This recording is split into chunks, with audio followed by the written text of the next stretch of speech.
नमस्कार साथियों। एक ऐसा व्रत जिसके पुण्य की कोई सीमा नहीं, एक ऐसी तिथि जो यमराज के दंड से भी बचा सकती है। जी हाँ साथियों, ज्येष्ठ मास की कृष्ण पक्ष की वह पावन घड़ी आ गई है जिसे दुनिया अपरा एकादशी के नाम से जानती है।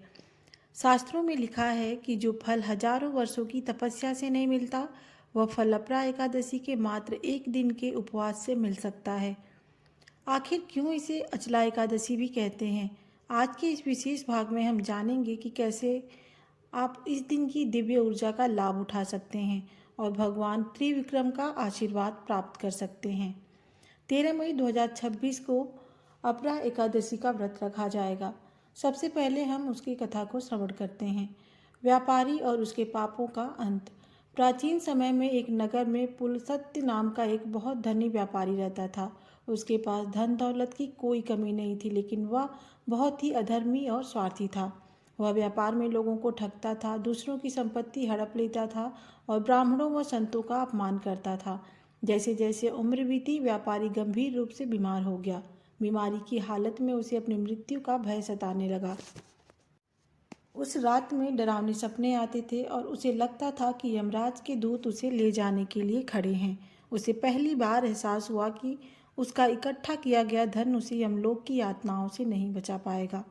वह तड़पते हुए अपने गुरु के पास गया और उनके चरणों में गिरकर रोने लगा। हे गुरुदेव, मैंने जीवन भर केवल पाप किए हैं। क्या मेरे लिए नरक के द्वार बंद होने का कोई मार्ग नहीं है? गुरु ने उसकी व्याकुलता देखी और कहा, पुत्र घबराओ मत, भगवान विष्णु करुणा के सागर हैं।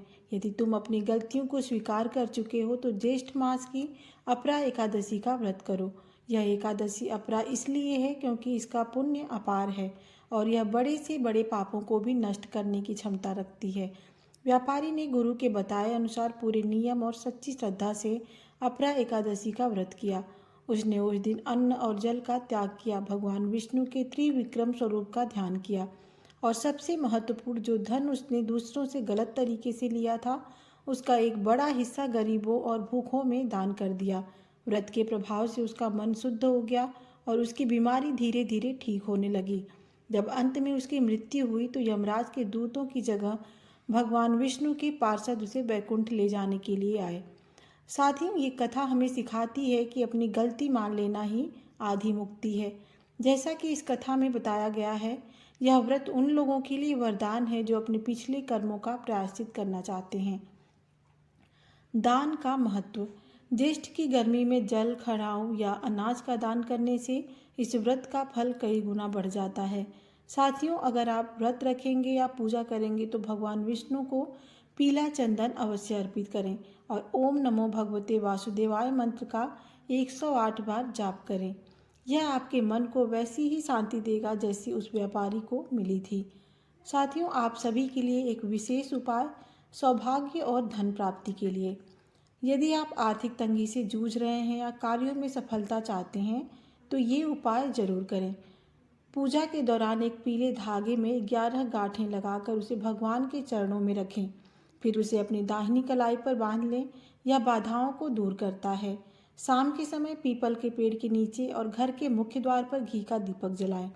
शाम को तुलसी के पौधे के पास दीपक जलाकर 11 बार परिक्रमा करें।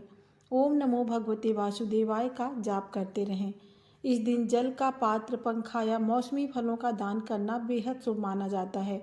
तो आप सभी ये कार्य अवश्य करें। एकादशी पूजा के लिए अंतिम और सबसे खास मंत्र क्षमा प्रार्थना। पूजा के बाद हम शांताकारं भुजगशयनं पद्मनाभं सुरेशं विश्वाधारं गगनसदृशं मेघवर्णं शुभांगं लक्ष्मीकान्तं कमलनयनं योगिभिद्यानगम्यं वंदे विष्णुं भवभयहरं सर्वलोकैकनाथम। इस मंत्र को पूरी श्रद्धा के साथ पढ़ें। उम्मीद है यह जानकारी आपके काम आएगी। इस वीडियो को अपने प्रियजनों और परिवार के साथ जरूर शेयर करें ताकि वो भी इस पुण्य लाभ से वंचित न रहें।